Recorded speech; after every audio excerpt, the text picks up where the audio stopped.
Now to this, Minnesota Governor Tim Walz is in hot water over fraud in his state. Now one GOP lawmaker is fighting back with the Walz Act. Congresswoman Miller Meeks saying, quote, the Walz Act is named for a reason, to ensure this level of negligence can never be repeated anywhere else in America. This bill puts hard safeguards in place to protect taxpayer dollars, shut the door on scam artists, and bring real accountability back to government programs. The Small Business Administration also taking action.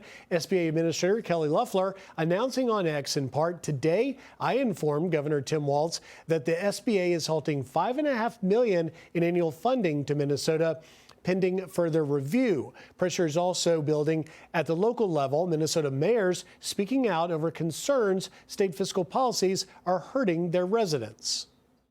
Within the last 3 months, this has really gone downhill. And Brian, if we do the quick math, $9 billion in fraud divided by 5.79 million Minnesotans comes out to roughly be $1,500 a person that each Minnesotan, each hardworking Minnesotan has had stolen from them from the Walz administration and the policies coming out of St. Paul. I'm not a Democrat. I'm not a Republican. I'm a Minnesotan, and I'm frustrated with how it had happened, as well as the communication that's happened. So really, our mayors are joining together not to point fingers and blame, but we're here to help solve the problem. That's what we do.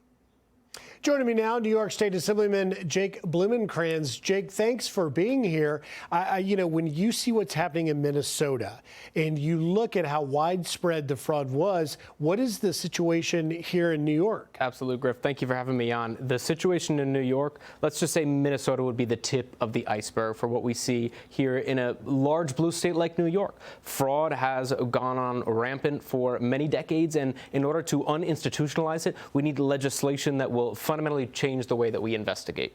So we introduced a bill called the Stamp Out Fraud Act here in New York. I've been working hard on making sure we can implement something like this. It's simple. 3 separate ways we can help fix the problem. We institute new technologies and ways we can investigate, mandate investigations. In one agency, I saw 35,000 cases reported. Less than 30 were actually leading to arrests. So we're not seeing the investigations. 35,000, only 30? Only 30. Less than 30. I think it was about 24 were actually led to arrests. And at the end of the day, we need to see real punishment. So we increase the penalties to fraud so people don't think that defrauding the American people or the people of New York would lead to a slap on the wrist. It needs to be real jail time.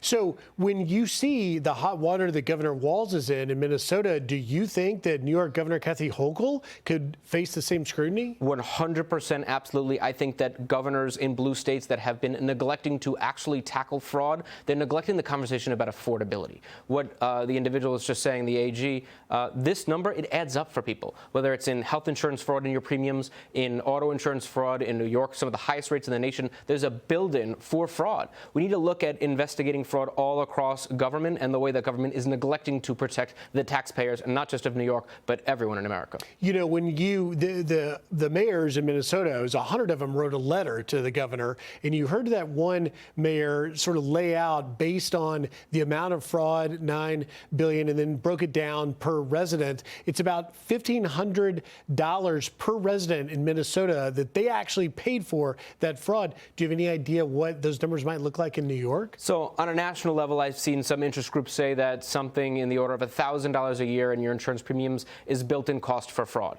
Imagine what that number looks like in a state like New York with some of the highest rates in the nation. I think when it comes to fraud in the benefit space and Medicare space, there's $100 billion of our budget. In comparison, in Minnesota, their entire budget is only $66 billion. That $100 billion is just for Medicare and programs here in New York. Imagine how much bigger that number is at the size and scale in a place like here. So when you see Congresswoman Miller Meeks trying to introduce this Walz Act and SBA Administrator Kelly Loeffler withholding Minnesota money, do you see that as something that could actually help not only in New York, but on a national level? Well, I entered politics for one simple reason. We need accountability in government that works for taxpayers. I've been trying to get this fight into the spotlight for a long time. If something like the removal of funds from a state sheds light on this topic and sheds light on investigations, I think we need to start taking this very seriously, and they're great first steps in a long road to make sure the American taxpayers are held to the highest standard possible. Bottom line, and I'll just ask you lastly,